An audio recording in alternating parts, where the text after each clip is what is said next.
Bonjour camarades. Quelles sont, Bonjour. quelles sont les raisons des grèves en cours chez les cheminots? Le dénominateur commun des grèves en cours chez les cheminots le dénominateur commun est assez similaire à celui de l'ensemble du travail, à savoir en premier lieu la question des salaires et aussi évidemment les conditions de travail et l'emploi, mais là en premier lieu les salaires, puisque comme dans plein d'autres secteurs d'activité, comme dans plein d'autres industries, une année 2023 comme celle de 2022 ont été des années extrêmement fastes en termes de plus-value dégagée, de profits engrangés, de dividendes versés aux actionnaires, qu'ils soient d'ordre public comme c'est le cas à la SNCF ou d'ordre privé comme c'est le cas pour Eurotunnel ou Getlink, qui ont engendré des profits gigantesques et avec des salariés qui eux sortent d'années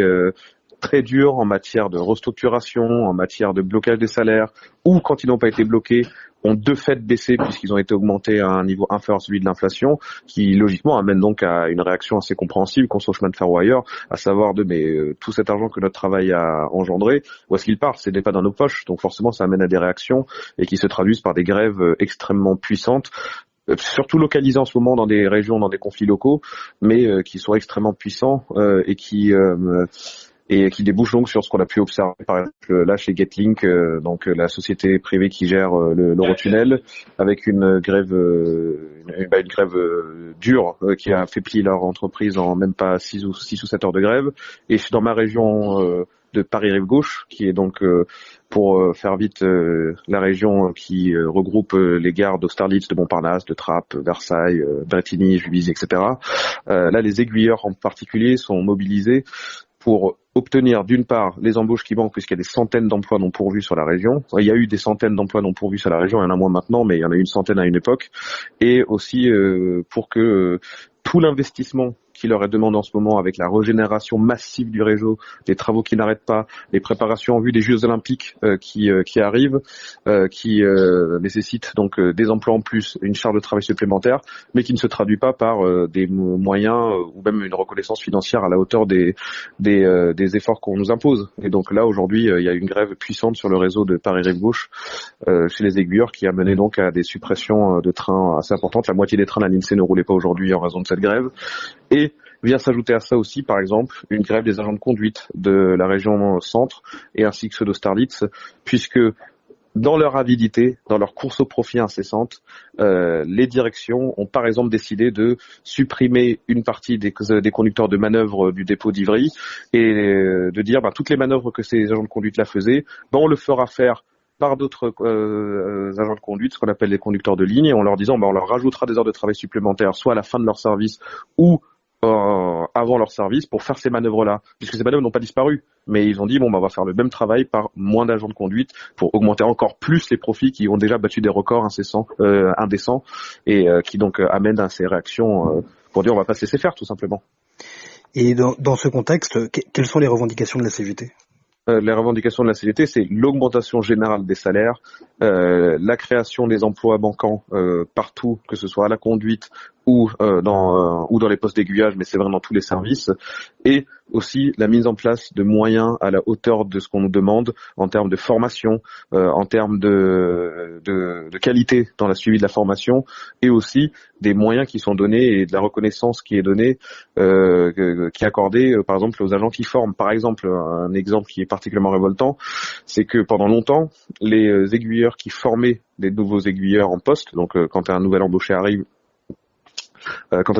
sur le poste, il faut à un moment donné, une fois que la théorie est acquise, il faut qu'il la mette en pratique sur un poste, mais évidemment sous la supervision d'un autre aiguilleur qui vérifie qu'il agit conformément aux procédures. Et cet aiguilleur-là et qui se voit imposer cette responsabilité qui est très lourde, puisqu'il y a une responsabilité pénale qui est en jeu, jusqu'à il y a peu n'était pas rémunéré pour ce geste. C'est le cas depuis une grève qui a eu lieu il y a 2 ans maintenant, c'est le cas, mais c'est à hauteur de 5 euros par jour, ce qui est évidemment très peu. Donc ce que demande et ce que revendique par exemple la CGT dans ce cas de figure, c'est que ce soit reconnu à hauteur de 10 ou 15 euros, ça dépend des situations, 10 ou 15 euros par jour, comme c'est le cas déjà pour par exemple les conducteurs. C'est toutes ces séries de revendications qui viennent s'accumuler et constituent un peu donc les revendications communes, mais qui découlent d'un même constat, c'est que l'entreprise, les patrons du ferroviaire nous imposent toujours plus extrait toujours plus de profit, mais sans jamais que les cheminots qui les créent en voient la couleur, tout simplement. Si on revenait sur la question de la double besogne, comment est-ce que cela s'appliquerait à la lutte dans les chemins de fer? La double besogne, c'est évidemment mener les luttes pour évidemment les conditions de travail immédiates, les revendications immédiates, que ce soit sur les salaires ou sur les conditions de travail, puisque c'est l'immédiateté qui s'impose à nous pour pouvoir vivre dignement, de notre travail, pour pouvoir avoir des conditions de travail dignes dans l'immédiat. Mais ce combat s'inscrit évidemment dans le combat émancipateur plus général, qui est une société où ce sont celles et ceux qui font tourner la société, qui puissent être maîtres et décideurs de ce qu'on fait, des profits générés, de la façon dont on organise la production. Et aujourd'hui, ce qu'on constate dans le chemin de fer, c'est que l'ensemble de la production est tournée, non pas pour satisfaire les besoins de la population ou même de la société en général en matière de transport, qu'il s'agisse de voyageurs ou même de marchandises en réalité, puisque quand on constate que la crise du réchauffement climatique s'explique en partie par l'obésité du secteur des transports routiers et les émissions de gaz à effet de serre qui en découlent,